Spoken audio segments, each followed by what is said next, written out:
Good evening, I'm Belva Davis, and welcome to This Week in Northern California. Joining me on our news panel, Marisa Lagos, reporter for the San Francisco Chronicle on disclosing funding for political ads. Sandip Roy, editor for New America Media on recent field polls and the ethnic vote. And starting with Michael Montgomery, reporter with the California Watch. Michael Montgomery, tell me, there's Prop 19 out there, but in Oakland, something different happened this week. That's right. Oakland maybe is moving ahead of the pack on this, which is to permit, issue licenses for 4 large, very large industrial medical marijuana grow facilities. And the city council this week made their first big step towards that permitting process. I think what attracted a lot of attention was the size of some of these. We're talking about 100,000 square feet in some cases. That collectively may be enough marijuana if these actually start operating to supply about 1/4 of the state's medical marijuana use. So it's big. It's also big tax revenue, and that's one of the motivations for the city in this, is that obviously they need the money.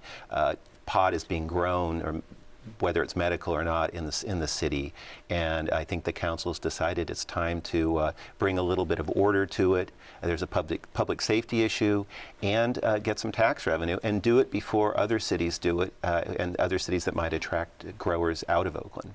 Well, isn't there a public safety issue not just in the crime that might go along with anything on the black market, but also the fact that we're selling something as medicine in this state that has no regulation?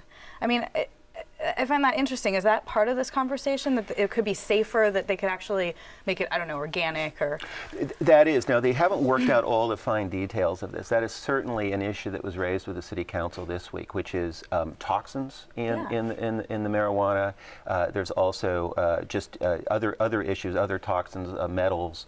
And also there's the public safety issue of fires and what have you. But the question is, and they're talking about required testing that some of the marijuana would have to go through, that if it is certified by the city.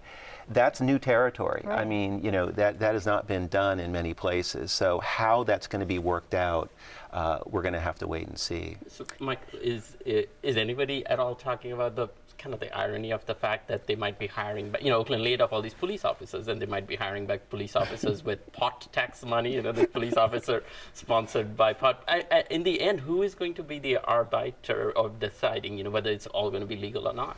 Well, actually, one of these businessmen who wants to put in for one of these permits, he's actually said that he would hire his security, the ranks of his security would be ex-Oakland police officers. So there's all sorts of benefits, I suppose. Who's going to decide whether this is legal or not is, of course, the big question. The Oakland City Council members have said very clearly that this does comply with state medical marijuana laws.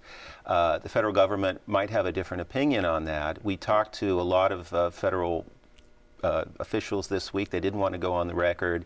I think they're going to take a wait-and-see approach and see if it plays out. And we better clear up, this has nothing right now to do with Proposition 19. That's right. This is still based on the state's medical marijuana laws. However, if Proposition 19 passes, which would legalize personal use of marijuana, and it would empower local cities and municipalities to legalize sales and production, Oakland's going to be ahead of the game. They have said very clearly that this ordinance could be sort of evolve into something more expansive if Proposition 19 passes. So Oakland is ready, and if they can clear a couple more hurdles, these operations could be up and running by early next year. What are they basing, is this model based on something? Are places like the Netherlands doing anything like this?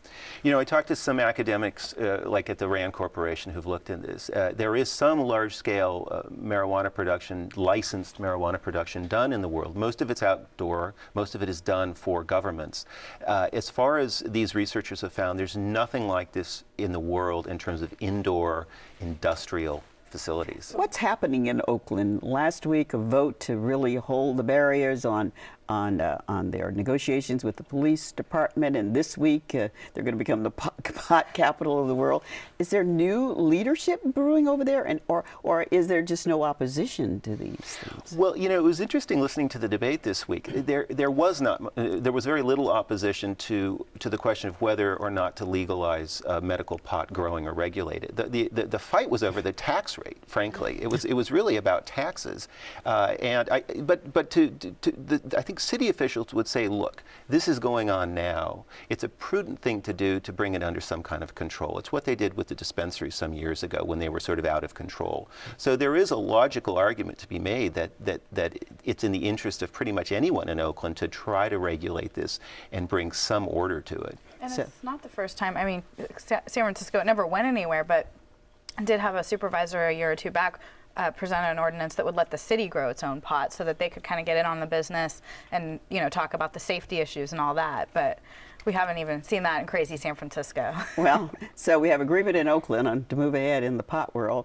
We can't seem to come to any agreement about what to do about immigration. The field poll came out giving the emphasis on how minorities feel about the Arizona law on immigration. The field poll, they do these polls every few months, sort of getting the temperature of California voters. And this was a multilingual field poll that was conducted on a huge number of issues, including all the big races, the propositions, as well as what voters feel on various hot-button issues. And it was interesting that illegal immigration, or what's going on in Arizona right now, was actually what voters were asked on, even though that's not on the ballot in California. And if you look at the numbers, you'll see California is passionately split on the issue. About 49% approve of what's going on in California, about 45% disapprove. In Arizona, you mean? Of what's going on in Arizona. But if you unpack the numbers a little more, it gets much more interesting, because then you'll see that almost every single ethnic group actually kind of by a slight majority approves of what's going on in Arizona. So non-Hispanic whites, about 58% approve.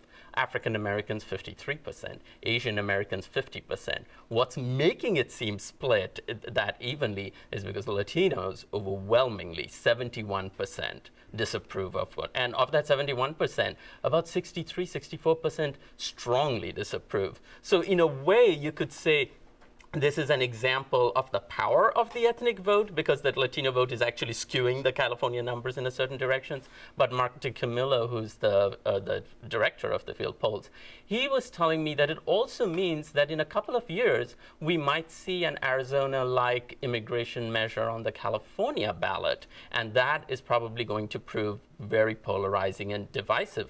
And at the same time, they've also found that people's views on immigrations are changing in the state. The polls indicate this on Arizona. But the field poll has been querying people about illegal immigration since '82. And back in '82, they found, I think, like about 38% of people here felt that people who were here illegally were doing jobs other Californians didn't want to do. That number has actually risen now to 58%. So it's a much more complicated, there's no black and white answer here. It's a much more sort of nuanced thing. Was there anything, any question asked about the economic levels of the minority groups that were being polled? There are demographic level, they do have the demographic breakdown in terms of all of the status, where they come from. And there's definitely a factor that the economy probably plays a factor in how people perceive immigration right now in bad economic times, especially since minority groups are probably the ones who've been most impacted by the recession. There's greater unease around immigration and jobs and things like that. Was there any indication of how this could have a practical effect in California in terms of, usually the field polls are looking at likely voters, correct? Is there anything that we're seeing coming forward that could actually, make a difference in our lives? Ethnic voters are going to make a huge difference in this upcoming November elections.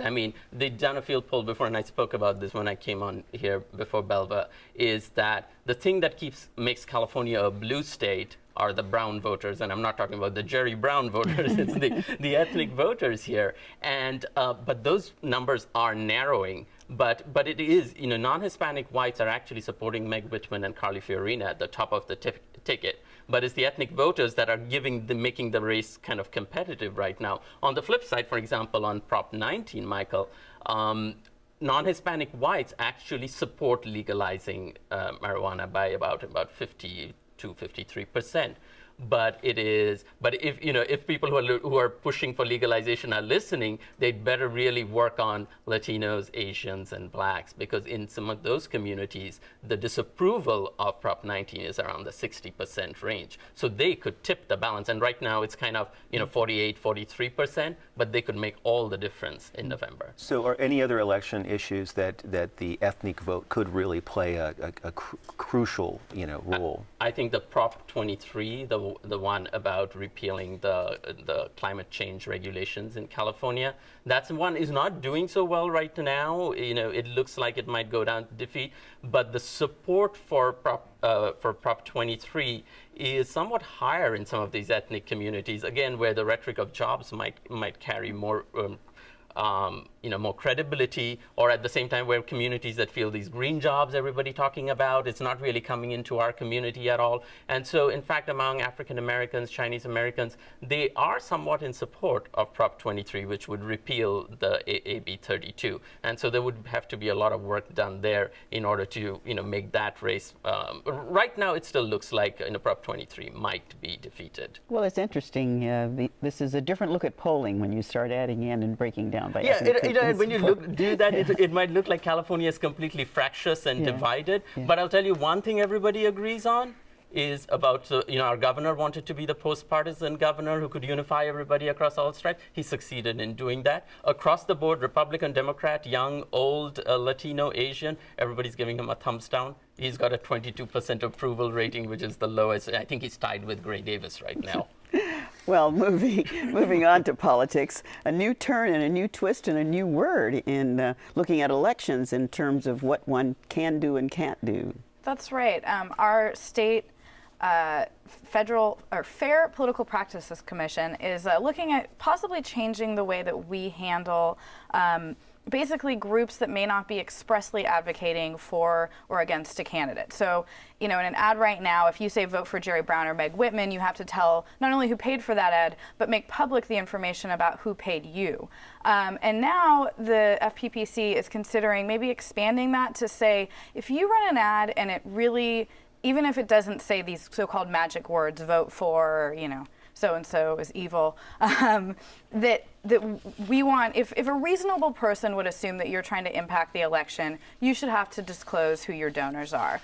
This is something that has united Democrat and Republican lawyers across the board because they think that really the FPPC would be overstepping its boundaries. There's a lot of precedent here, including a 2002 decision against former Governor Gray Davis. And in that case, he had actually sued to force a group that had run ads against his energy policies right before his election. And he said, look, this is clearly related to the election, even though you don't mention it. And the court said, guess what? They never said the magic words, so we don't have to they don't have to tell you who paid for it. So next month, this commission is going to consider this.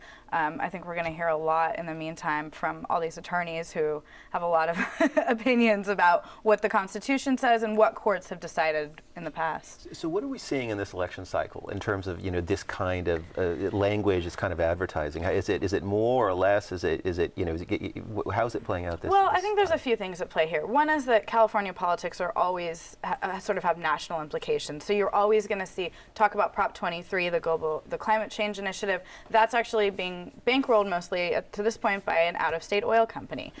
In that case, they obviously have to disclose their donors because it's clearly a campaign.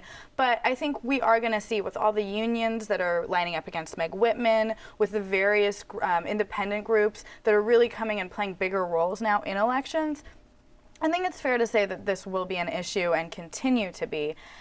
Nationally, this is becoming a bigger issue because of the Supreme Court decision this year that opened the floodgates for corporations and unions. Now in California, we already allowed them to spend as much money as they wanted independently, but I think this is a debate that's happening in state houses and at the local level around the nation, really. How are Democrats and Republicans, the ones who go to these hearings, how do they argue against that? More transparency is not good for the system. They don't. They argue that it's not constitutional, that it's a First Amendment issue. So really, and that's something I heard from the current chair of this committee, who opened up this question and had this hearing.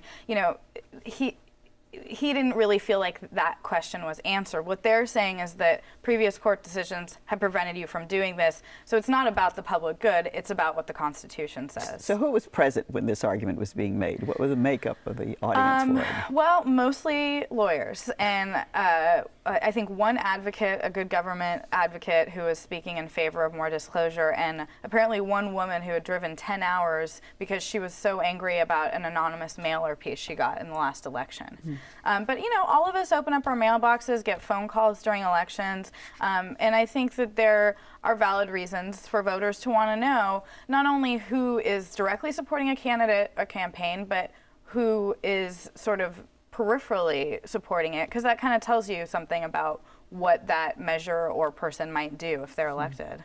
So the more wealthy campaigners that we have, the less worry for them, but the more from people who are collecting from small pots. Perhaps. I think, again, if you're involved in a direct campaign, you have to disclose this stuff anyway. But there's certainly questions about whether Jerry Brown is getting help from the outside because they feel like he needs it. Yeah. Well, my thanks to all of you for joining me tonight with some very interesting stories. And now some other stories from the news this week. There was some positive news from the International Conference on AIDS in Vienna. A study in South Africa has found that a new gel may protect women from the HIV virus and herpes. Foster City company Gilead Science donated the drugs used in the landmark study. San Jose Mayor Chuck Reed says that he will ask the City Council for a ballpark measure on the November ballot to allow the Oakland A's to move to the South Bay, even before the Major League Baseball Special Committee has weighed in on this announcement. It stunned the Giants, who opposed the move because of their contract in Santa Clara County.